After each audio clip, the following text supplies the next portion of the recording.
पश्चिम बंगाल की राजनीति में वो हो गया है जिसका कल्पना शायद कुछ समय पहले किसी ने नहीं की थी। 21 मई को पुनर्मतदान कराया गया था।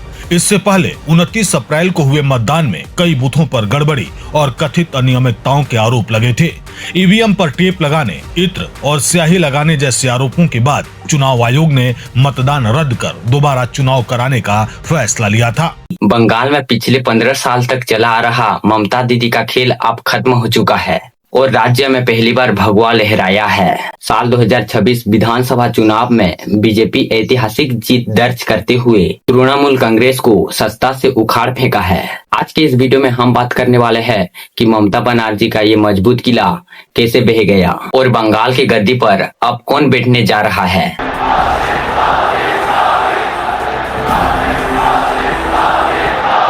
सबसे पहले आंकड़ों पर नजर डालते हैं। बंगाल विधानसभा चुनाव के नतीजों ने सबको हैरान कर दिया है, जहां बीजेपी ने शानदार प्रदर्शन करते हुए 260 सीटों के साथ प्रचंड बहुमत हासिल किया है। वही 15 साल तक राज कर रही टीएमसी 80 सीटों पर सिमट कर रह गई। इसके अलावा राज्य के इतिहास में इस बार सबसे ज्यादा यानी करीब 94% वोटिंग दर्ज की गई थी, जिसने साफ कर दिया था कि जनता इस बार बड़े बदले के मूड में है। इस लहर में टीएमसी के 63% मंत्री अपनी सीट हार गई है। अब सवाल उठता है कि बंगाल का नया मुख्यमंत्री कौन होने वाला है। बीजेपी की इस ऐतिहासिक जीत के नायक बनकर उभरे हैं शुभेंदु अधिकारी, जिन्होंने नई सरकार की कमांड संभाल ली है। पूरा प्रदेश का जिम्मेदारी मेरा है। खुद प्रधानमंत्री नरेंद्र मोदी जी ने इस जीत पर बधाई देते हुए कहा है कि बंगाल अब डर से मुक्त हो चुका है। भारत माता की আমার প্রিয় পশ্চিমবঙ্গবাসী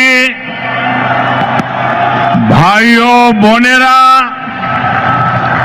আমার অন্তরের অন্তঃস্থল থেকে সুশ্রদ্ধ প্রণাम और विकास की राह पर आगे बढ़ेगा। दूसरी तरफ इस करारी हार के बाद भी ममता बनर्जी के तेवर ढीले नहीं पड़े हैं। नतीजों के ठीक बाद उन्होंने चुनाव आयोग पर गंभीर आरोप लगाए और कहा कि चुनाव आयोग ने उनके पार्टी को हराने के लिए गंदी खेल खेला है।